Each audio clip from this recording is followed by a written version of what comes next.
The scan that we were working on previously has completed at this point, and you can see that we've got the site listing, we've got 2 assets, we've got 59 vulnerabilities, and you can see when it completed. Now we've got some nice little charts and graphs. Those are really nice and handy to have.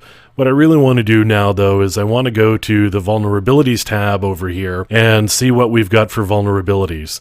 Now, one of the nice things about Nexpose is Nexpose will tell you whether it's vulnerable and what it may be vulnerable to. So you can see there's a column here to indicate whether it's susceptible to malware attacks, and you can see whether there's an exploit that's been published, and it will indicate where it's been published to. So if I were to click on that, you can see that we've got a vulnerability that's in the exploit database, and I can click on that, it will pop it open. So here's the exploit that's available for this particular vulnerability. So I've got a way of exploiting this vulnerability right here, this MS10-012. So we've got some other ones here. This indicates that it's Metasploit exploitable. Now, one of the nice things about Nexpose is, since Nexpose and Metasploit come from the same company, Rapid7,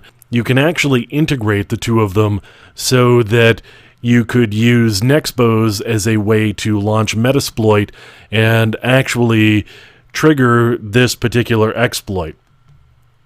As it is, we can find out what the exploit is. We can find out the module. If I were to click on this, it will take me right to the module and give me information about it. You can see that the module that we would use would be MS09_001_right.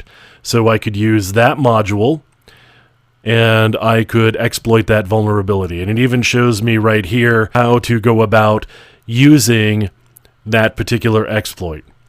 So I've got a lot of information here in Nexpose that's going to give me some pointers on where I could go next. Now, there are some findings here that we've got. For example, the SNMP community name is public. There's really no exploit there.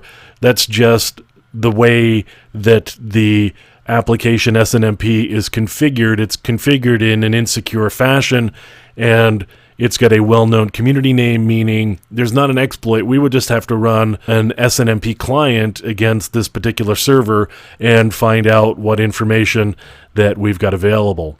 So there's a number of other ones here as well, and we could go skimming through them, but what I really want to do is kind of focus on these going forward, because I know I could actually exploit these using Metasploit. So when we start looking at Metasploit, we'll look at using these particular modules against these systems and actually do some exploitation using Metasploit and see where we can go getting into these particular systems.